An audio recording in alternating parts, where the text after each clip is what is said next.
What's going on YouTube? Drake here. Now in this video I'm just going to break down some cards to look out for in the upcoming Chilling Reign set that is dropping on June 18th. So in about a month we're going to have a bunch of new cards to try out. So just a quick shout out, justinbasil.com. Just a site that I like to use to look at the upcoming cards, just because I feel like it's very clean layout and everything's just listed right out in front of me. So just first off here, the first two cards I'm going to show is just two cards that I personally am looking forward to. The first card is the Dracozolt VMAX card. Reason why I'm looking forward to it is it's kind of like it's like a better Stunfisk, because it does 60 base damage for only one energy, and then if it does take any damage in the following turns, you put 12 damage counters on the attacking Pokemon, so that is 180 damage. That's pretty crazy. And also, like I stated, it's only one energy cost, so you can pair that with Cheryl. Obviously, if it takes any damage, you can go ahead and heal it up right quick. I feel like this is going to be a super good card. I don't think it's going to be used by a lot of people, and I'm really looking forward to it. So yeah, moving on here, the other card that I'm really looking forward to is the Gallerian Slowking VMAX. Reason, only 2 energy costs for max blight. Basically, it only does 10 base damage, but in between turns, you put 12 damage counters on your Pokemon. So obviously, after your turn, you can do 12, and then after your opponent obviously attacks, it's going to do 12 more, unless they obviously get them out of the active spot. So that's going to be just 250 damage in between your, like, before you do attack again. That's 250 damage that it's going to do, and then you can also pair that with Toxicroak and do additional damage even for being poisoned. Also, some other cards that I know people are looking forward to is the Ice Rider here, mainly because the max Lance move is only 2 energy costs, and you can discard 2 water energies, and it's going to do 120 more damage on top of that. So it's 250 damage that this card has the potential of doing. That is pretty insane in my opinion. The other one here that people are looking forward to is Shadowrider. It's obviously the psychic here, because of the ability called Door to the Underworld. Basically, whenever you attach a psychic energy to a psychic Pokemon, you can go ahead and draw 2 cards. I mean, that's crazy. You're never going to have a dead hand ever, obviously, as long as you have an energy, because you're going to be able to get cards just for attaching. That's insane.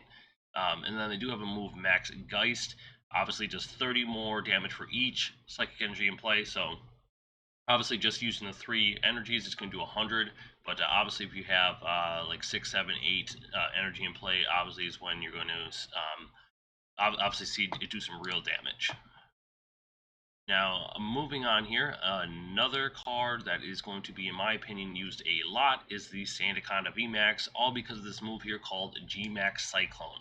Now, it does 180 for 3 energy. Obviously, that's nothing that is like so insane that it's game breaking, but on top of like adding the dojo where it can do 10 or even 40 extra damage if you are losing in prizes, you can move basically any number of energy around from like to your Pokemon after using this move. So it's basically like the Guardian and Sylveon tag team. I think it's going to be used a lot. I think this card, I think it's kind of like a sleeper card that we're going to end up seeing a lot in the future. So kind of moving on here from the Pokemon, let's going over to the trainer cards here. Now, looking for it, the most popular stadium, I think this is going to be a super popular stadium, is Path to the Peak. Reasoning is because both Pokemon that are in play have no abilities if they have a rule box. So obviously if you're facing Eternatus, you want to get this stadium into play because they will no longer have the ability to lay extra Pokemon down, obviously limiting the damage that they can do. Also here, I think Single Strike, Skull, or Piercing will also be decent.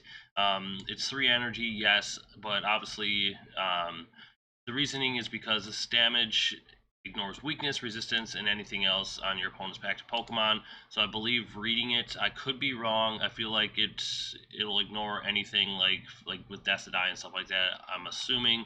I could be wrong. I could be reading this wrong, but that's how it's coming off to me. Another thing that is going to be beneficial are the 4 types of gloves. We have, you can see here, Break Gloves, we have Fireproof Gloves, we have Justice Gloves, and we also have Weeding Gloves. Basically, with these gloves, if you have them attached, they're going to do extra damage to metal Pokemon, to dark Pokemon, to fire Pokemon, and to grass Pokemon. Yes, grass isn't super popular, but the other three are super popular Pokemon, so they will be super beneficial, I feel like, when this deck drops. There's obviously tons of new cards coming out. I mean, there's going to be so much to look into. Obviously, there's going to be cards that I'm not even looking into right now that I'm going to see down the road. But yeah, if you do like the video, make sure to like it and subscribe to the channel. Peace.